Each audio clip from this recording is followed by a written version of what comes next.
he thanked our club for his time here. He had a big opportunity to move on to Toronto, and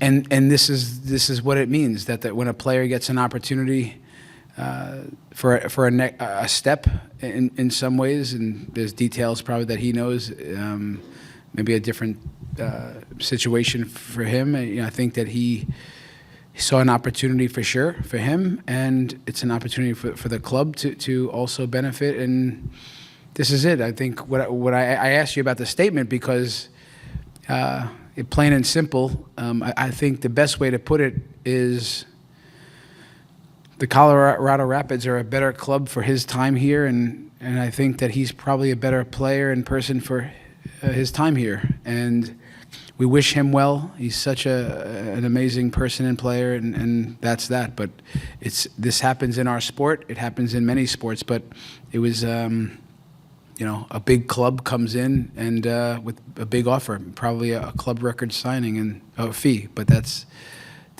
all it is, Matt. Right? So we wish him well for sure. Next is Braydon Norris, please.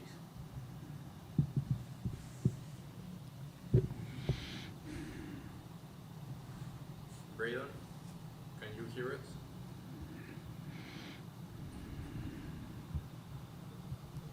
Okay, let's go with Matthew Wickham, please.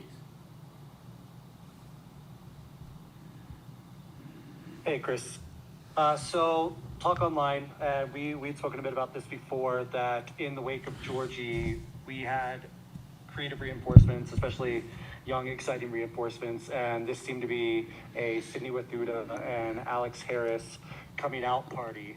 And then second question on top of that is American Soccer Analysis was talking about with 1,000 minutes played, the leader in MLS for G+ stats in 2025 is Zach Steffen, and second place, Nico Hansen. So can you talk about those players, their games, and what we're seeing this season? Well, I mean, I think you talk about the Rapids and individuals, you have to first talk about the team. What a group of young men. In my last press conference, I talked about them being very uncommon and a team that sticks together. You saw it tonight, a really good example of what a real team looks like, a team that doesn't really break, but we bend and take some blows along the way. But we stepped on the pitch to win the game tonight, had a really good first half and had to take some pressure in the second half. But what an impressive group of men that really signifies team.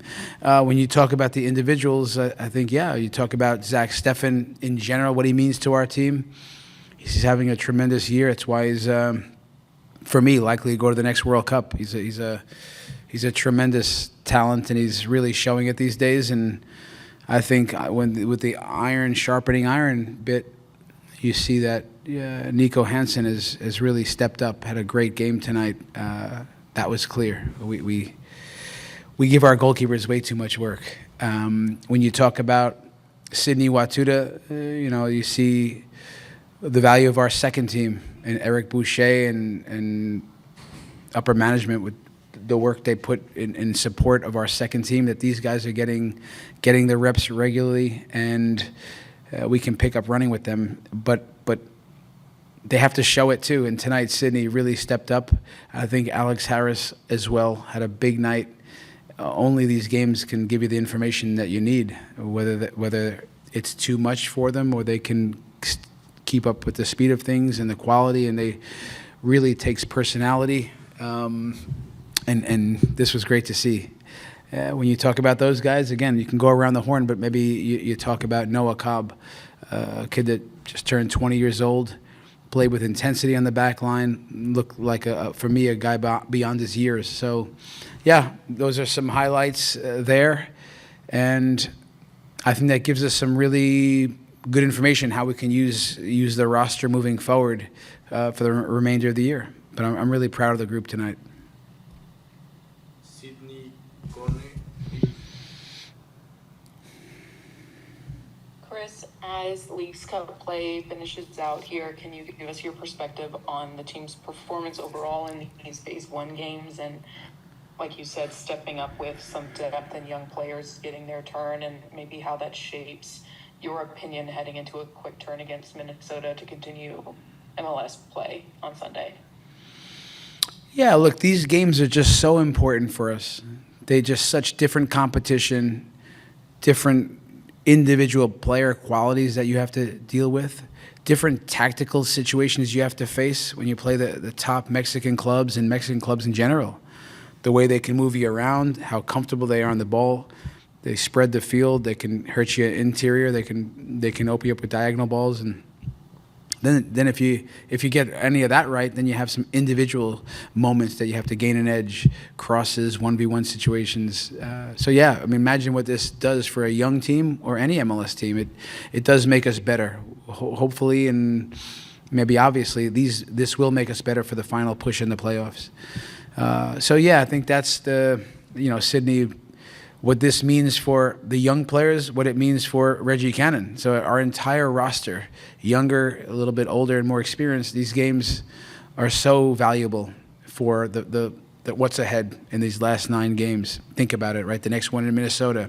None of them get easier. We finished the year at home against LAFC, but in between that, there's a Rocky Mountain Cup on the line, and these pressure situations, guys stepping up for penalties, facing this type of opposition, tremendous. And I think it's really important to note that these guys just went toe-to-toe with Cruz Azul, maybe one of the best Mexican teams, and that was their best lineup, we would say, from the start. And we had a really good first half. Could have went up. We hit the crossbar, had some good moments, and then things shifted a little bit. But this is football, and this is when you play $90 million rosters. So really proud of the group.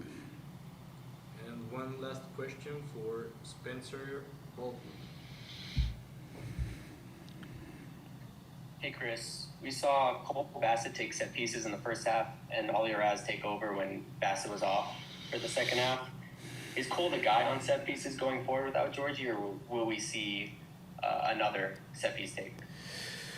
You can expect, one of those guys to be taking set pieces. We actually went into the night saying it's almost like a little trial. Who's going to grab it? Who's going to deliver with the precision, with stick to the execution of what we were looking for. Both guys actually put in some dangerous balls.